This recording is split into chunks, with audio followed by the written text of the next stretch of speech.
we have the tendency to, I call them flaxen cords from the scriptures.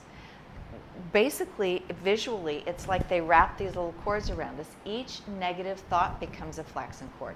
So if you wanted a really interesting experiment, ask yourself for just a second, how many flaxen cords do I have on me? And see what number pops into your mind. And it's kind of, it's a big number. It's probably a really big number.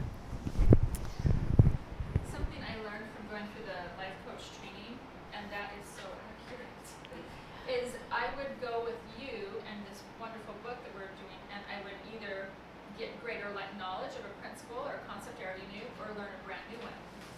And then I'm like, that is awesome, I'm so much smarter, great, let's move on. And then I'd have, something happens that I would have to actually exercise that new knowledge and Yes. move that down. It's this It was spot that. right here. And I'm like, oh, Heavenly Father's created an experience for me to practice what I just learned. Yeah. And then all of a sudden it became a part of me. Yeah. It wasn't just knowledge anymore, it was a part of me. Oh, I love how you said that. And then I'd go to you and I'd say, look what just happened. You teach me more. And I'm like, okay, now what's going on? And without fail, there was an experience or two given to me to practice what I just learned. Because you want to move forward, because you're on the path of progression, and that's the desire of your heart, God honors your agency. He helps you move forward. So the flaxen cord part is just loose until you try to move forward. And then it's like this yanking on it, it won't move. And so you can do one of two things. Well, one of three things, actually. You could drag it along with you, and feel the heaviness. You can say, oh, I must not be supposed to do that, and back off, and then things appear to be easier. Or you can say, oh, what is this?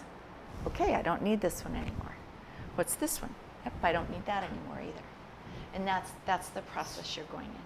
But I love how you said it. Something's going to show up to help you, an experience, to apply that in your life so it becomes written on your heart.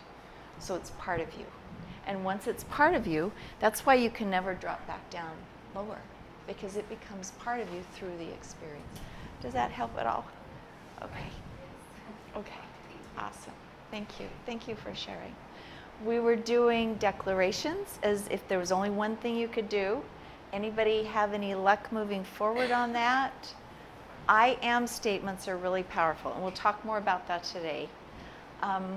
Any experiences on being grateful in all the miserable, awful, hard things as well as the good things?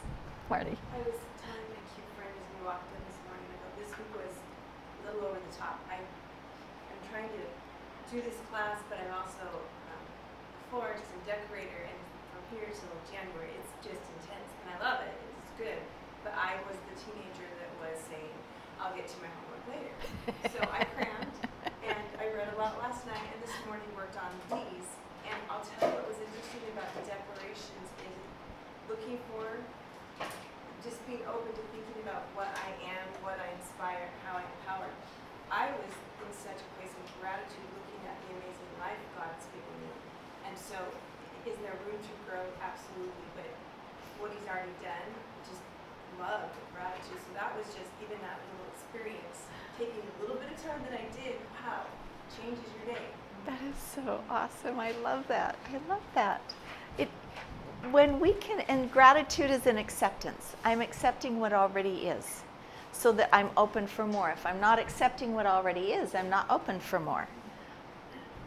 So awesome. That's an awesome experience to have. Any questions that came up as you worked through and read through this last lesson? Any? I had a question about stress.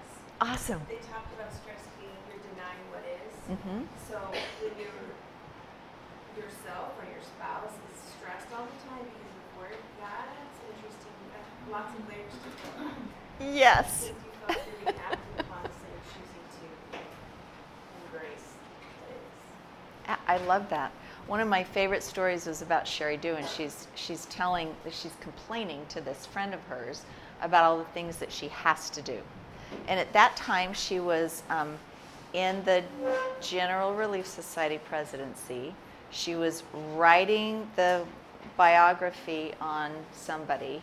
I can't remember the last one that Hinckley. It was Hinckley. She had a full-time job at Deseret Book, running that part of the thing. And I can't remember, there was something else that she was doing. So she was literally getting up every morning at 3 a.m. to write for 2 hours before she went to work. She was doing the meetings with her calling in the evenings and sometimes not getting home until midnight. And so she's complaining about all this, and I have to do this, and I have to do this. And he said, you don't have to do anything. And oh, you're not hearing. I have this and this. He says, no, you're not hearing.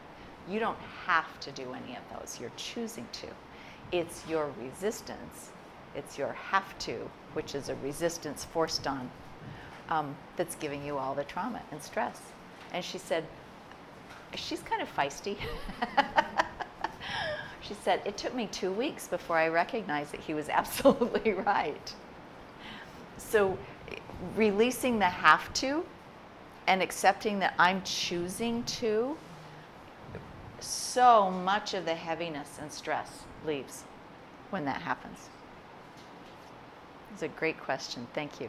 There's so much, and I'm sure you're already aware, there's so much we don't discuss that's in your workbooks. And I'm teaching the way I like to learn, which is give me all the information, and then I'll go through and find out what I'm supposed to handle right now. And at some point in time, I'll be able to go back and pull out the rest. So it's really important to me that what comes up for you is what you're able to discuss and have questions, and we talk about. Jill. So along those lines, I keep hearing people say, well, I've done this class, I've done that class. Do you repeat this class? Because for me, I don't know what it is about me, but I want to go through every single thing before I move on to the next page and make sure that that makes sense to me, and go piece by piece. It's really hard for me to jump around because I know myself well. I guess because I know myself well enough that I won't go back to it. And so I finally got through this week. I finally got through the time before. Wow. So I haven't done any of this week's. And I thought about that because I really was looking. I'm enjoying it and learning. But what is your cycle? Does this class repeat regularly? Absolutely. I do this class twice a year, every spring and fall, so it will repeat again in March or April. I'll give you the dates before we end this class. I super encourage everybody to take it again, and as often as you want. And it's $400 off. It's only $80 to come back to the class. So I really, really want people to redo it. But with that, part of it is because I don't know that anybody can go. This is like 40 years of, in all of the classes that I've ever been to, just taking out the pieces that I thought were the most important. So I really don't expect anybody to get through the whole thing, especially if you start looking at all the scriptures and all the conference talks that help gain greater understanding. It's kind of designed to go through and say, what is in my best interest today? My hope is that we're practicing daily from now on, and that's my core question. What's in my best interest today? That I am allowing, with this, starting with this process and turning it into every aspect of your life, I'm allowing Heavenly Father to be the guide about what's in my best interest, that He knows. So, and I totally love, because I love the same thing. I want everything. I want all of it.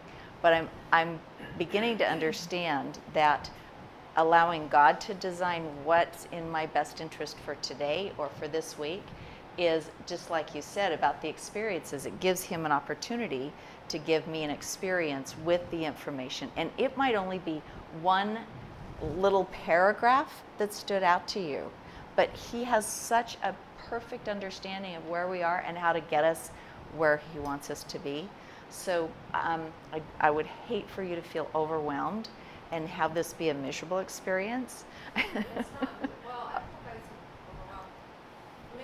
Maybe a little bit, just feeling like, no, don't move on, because I'm not ready yet. Okay. So do you have questions about any of the things that you did get through? Well, one thing that, as everybody's talking about, that I'm thinking about is, okay, and I feel this a lot. You know, Heavenly Father I know He loves me. I felt that. I really do know that. I also know that He lets me be responsible for my choices. And as a mother, for me, that's something that I've been trying to be more conscientious of this week, to let my children hopefully feel my love, but be able to, I guess I'm struggling with when they're mad at me because of a consequence for their choices. I'm having a hard time being okay with that. Yes, I totally get that one. Anybody else? Or a spouse or anyone that's mad at me while you're allowing them to have their choices. This, in my opinion, this is one of the core understandings that makes the biggest difference in your ability to let God be in charge. So in the accountability versus responsibility, and I think it's interesting that the church says choice and accountability. If I am actually going to allow them to be responsible for their choices, then I am also going to be able to allow them to be responsible for their feelings. And the core is when I'm not okay with how somebody feels, it's because underneath I'm still accepting a responsibility for their happiness or their feelings. So that's a great place to look for a trigger, something that is still not fully, completely accepted in the belief system, even though we consciously know if their feelings or their upset triggers or bothers me, and I'm not okay with it, that's God's way of showing me, hey, there's a feeling here that doesn't line up with your doctrinal knowledge, and I can look at that. But it almost always means I'm still holding somewhere some responsibility for their happiness or their outcome. Krista, I'm so glad you're here. Welcome, welcome. I think this is there's a chair up here, unless you don't want to be cold. I didn't see an extra one. And So, can you help me break this out then? yes.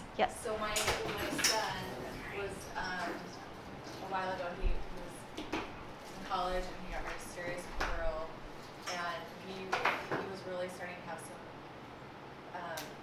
he was starting to love her, and she broke it off with him and really broke his heart.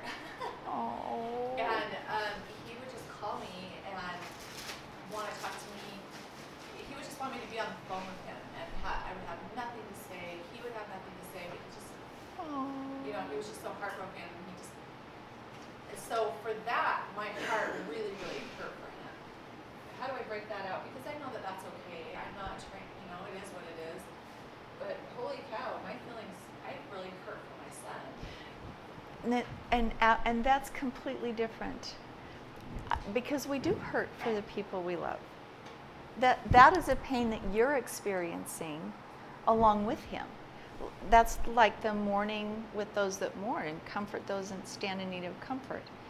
Unless you felt like you needed to fix it, or you felt any angry things about the girl, or I wasn't angry at all. I was grateful to her for ending it when she felt like she needed to, but I certainly wanted to find a way to make him happier.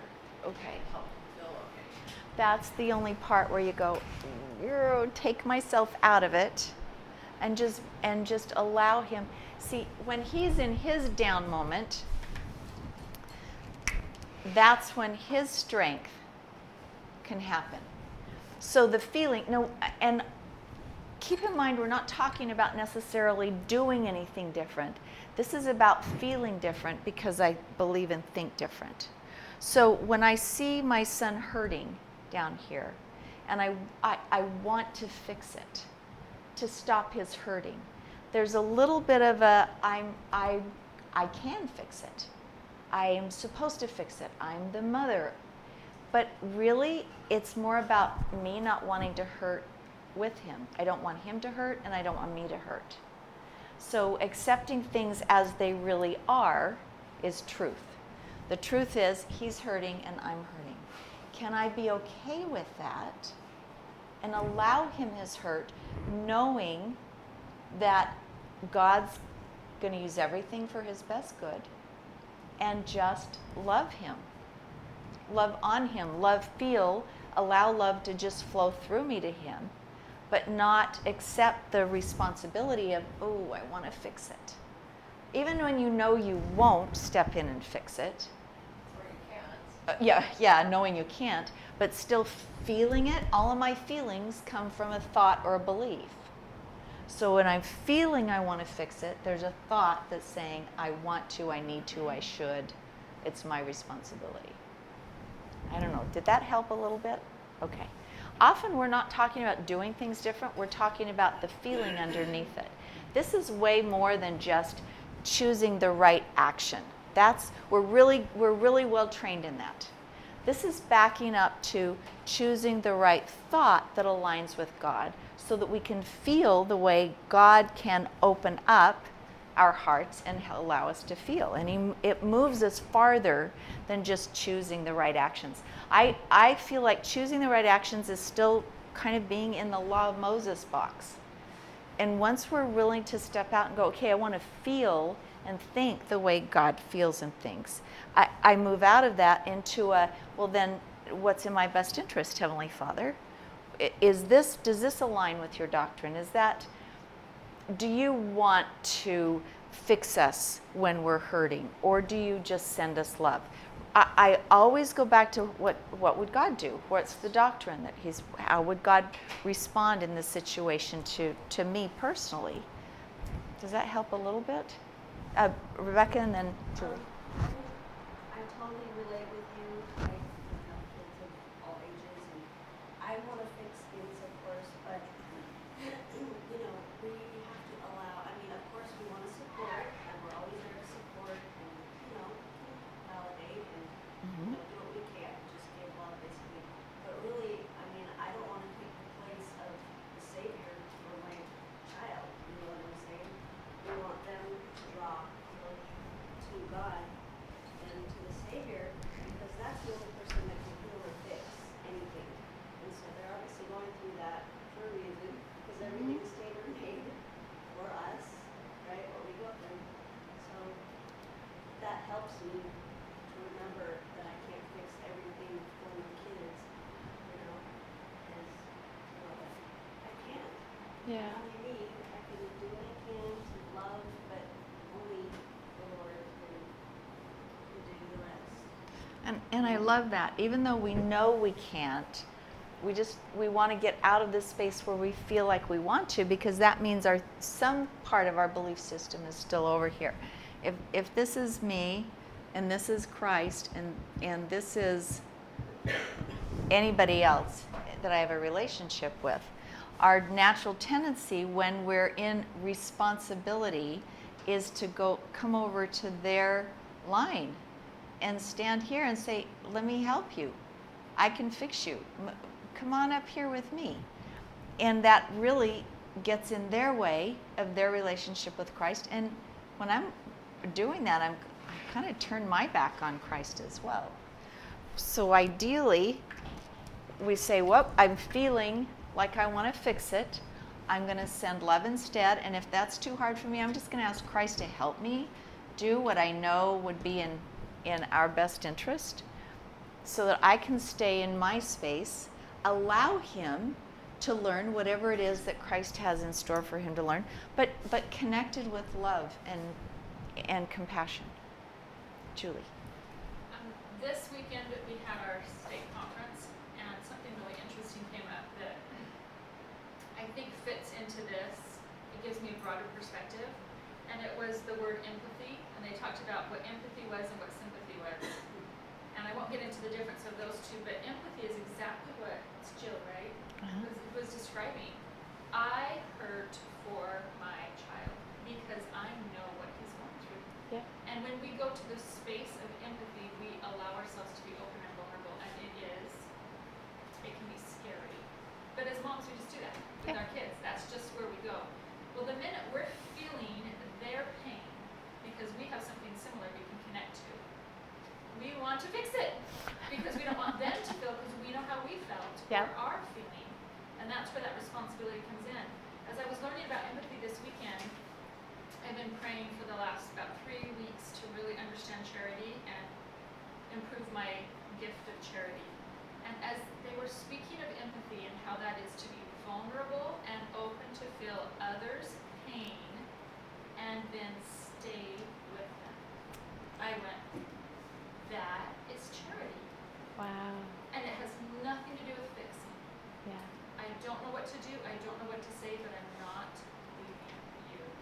And I thought, that is showing charity. And as I was writing that down, and I put omit responsibility in there, let me fix it, Yeah. Yeah. I thought, that's charity. That's And then that, perfect. oh my gosh, that goes to faith, because now you know Heavenly Father will really fix it for him, which causes hope. Oh my gosh, that is faith, hope, and charity. So Wow. when we're in this space of empathy, we want to fix because we don't want to hurt any longer than what we're hurting, because we're sharing it and we don't want them. But we need to remember we want to go to charity instead of responsibility. I love And that's that. where faith, hope can be accompanied with, I'm just going to love you in this moment. Wow. And have faith it's going to be okay, and hope that someone's got your back and it's not me. Yeah. It's somebody way more powerful. Yeah. I love that. And that's kind of what you were doing. He just wanted you to be on the phone with him. That's really beautiful. Just staying out of the responsibility and fix it, and allowing what is, so we stay in truth. Truth is things as they really are, allowing what is, but giving love. One of the things that often happens when you find someone who's very empathetic is they're constantly energetically taking from people. Well, let me fix it is the underlying belief. But then they get heavy, and their own stuff doesn't have time to look at or resolve. They're just stuck in everybody else's stuff. Empathy is not about taking, it's about giving. And that's the biggest difference. Sharon. Okay, so I can't remember if I learned it from you or from a friend or another source. So when you're listening to someone's situation and they're done, and whether it's a child or a friend or whatever, and then we want to like jump into action and, solve their problem. Yes. But actually, it's better to sit and listen and then say, how do you think you're going to handle this, or what do you think's next? Yes. Or can you Mm-hmm. tell me Or more about that? I know you're going to do this because I know you're connected to the source of power, which is Christ. Expressing love, empathy, compassion, and confidence. Okay, that's a good one, because then you can turn it, you can say, like, I know that you're going to. I have absolute confidence. I know you. I know you're going to get through this, and you'll be stronger for it. So you haven't stepped in with great ideas, you haven't stepped in with information, what to do next. Mhm. You don't have an outline for them, you haven't been thinking through all these things, you just You're gently just listening. supported them. Yep, you're just listening with support and not a fix-it mode. It's really, really powerful for the other person. It actually helps them feel empowered to move forward and resolve whatever it is, move progress towards Christ. I know you can do it, and you really do know it. You're So not then just they're faking it. reflecting on their own thoughts of what they were already thinking they might do. Mm-hmm. And there is a tendency when we're in pain to want somebody to fix it. So it gets to be a codependence, a two-way street. They don't want to hurt any more than they have to. Can you fix this for me? And we don't want them to hurt. Maybe I can fix this. But ultimately, as long as we both stay connected to Christ, it's what is in my best interest. And I know you can do it, but I'm here to love you and support you while you do it. It really empowers them and us to move forward. Rebecca. But I was going to ask you, what was you said just expressing your love, empathy, Mm-hmm. confidence, and what was the other? Confidence, love, empathy. I don't know. Just those three. There were Confidence, 4. love, maybe it's just support, I don't know. Support. Love, support. Move the mic up farther. Thanks, Sam. Jill. Okay, so when I go to bed at night, a lot of times I'll write myself a things to do list so that I can, put it on the shelf and not worry about it during the night. And I'll wake up in the morning and be like, okay, this is what I know needs to be done today. So when you are approaching your day with what is in my best interest, how